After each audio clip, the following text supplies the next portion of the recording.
Hello travel lovers. পৃথিবীতে বিভিন্ন রকমের অদ্ভুত স্থান আছে যা বিভিন্ন অবাক করার কারণে বিখ্যাত।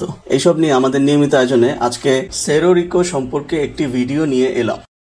সেরো রিকো স্প্যানিশ ভাষায় এর অর্থ ধনী পাহাড় এবং কেচুয়া ভাষায় সুমাক উরকু অর্থ সুন্দর পাহাড় বা কুলকি উরকু অর্থাৎ রূপার পাহাড়। বলিভিয়ার পোতোসি শহরের কাছে আন্দিজ পর্বতমালায় অবস্থিত একটি ঐতিহাসিক এবং ভূতাত্ত্বিকভাবে গুরুত্বপূর্ণ পাহাড়। এটি বিশ্বের সবচেয়ে বড় রূপার খনি হিসেবে পরিচিত এবং ষোড়শ শতাব্দী থেকে রূপা, টিন, জিঙ্ক, তামা এবং সীসা উত্তোলনের জন্য খনন করা হচ্ছে। সেরো রিকো পোতোসি শহরের অর্থনৈতিক ও সাংস্কৃতিক ইতিহাসের কেন্দ্রবিন্দু এবং ইউনেস্কো বিশ্ব ঐতিহ্যবাহী স্থানের অংশ। তবে শতাব্দীর পর শতাব্দী ধরে খননের ফলে পাহাড়টি পরিবেশগত এবং কাঠামোগতভাবে অস্থিতিশীল হয়ে পড়েছে।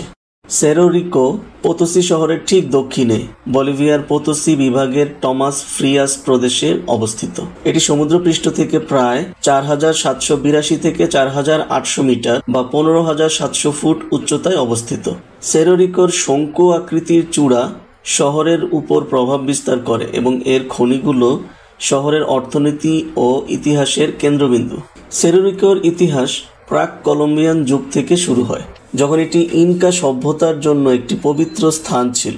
1545 সালে কেচুয়া আদিবাসী দিয়েগো দে হুয়ালপা এই পাহাড়ে রূপার সমৃদ্ধ শিরা আবিষ্কার করেন। তিনি একটি হারানো লামার খোঁজে পাহাড়ে আগুন জ্বালান এবং পরদিন সকালে গলিত রূপার একটি শিরা দেখতে পান। এই আবিষ্কার স্প্যানিশ ঔপনিবেশিক শাসনের অধীনে পোতোসিকে বিশ্বের ধনী শহরগুলোর একটিতে রূপান্তরিত করে। সেরো রিকো ছিল স্প্যানিশ সম্রাটের প্রধান রূপার উৎস, যা বিশ্বের 80% রূপা সরবরাহ করত। এই সময়ে পোতোসির জনসংখ্যা 1,60,000 থেকে 2 লক্ষতে পৌঁছায়, যা তখনকার লন্ডন বা আমস্টারডামের সমতুল্য ছিল।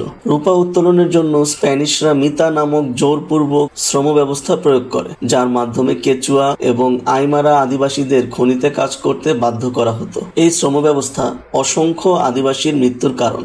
19 শতকে রূপার মজুদ কমে গেলে টিন এবং জিঙ্ক খনন শুরু হয়। বর্তমানে সেরো রিকোতে প্রধানত টিন, জিঙ্ক এবং সামান্য পরিমাণে রূপা উত্তোলিত হয়। আনুমানিক 60,000 টন রূপা ইতিমধ্যেই উত্তোলিত হয়েছে এবং এখনো 1.76 বিলিয়ন আউন্স রূপা এবং 540 মিলিয়ন টন টিনের মজুদ রয়েছে বলে ধারণা করা হয়। এটি বলিভিয়ার টিন বেল্টের অংশ, যেখানে রূপা, টিন, জিঙ্ক, সীসা এবং তামার শিরা রয়েছে। পাহাড়টি ক্ষয়প্রাপ্ত হয়ে একটি ড্যাসাইটিক আগ্নেয় শিলা গম্বুজ উন্মোচিত করেছে, যার মধ্যে খনিজ সমৃদ্ধ শিরা রয়েছে।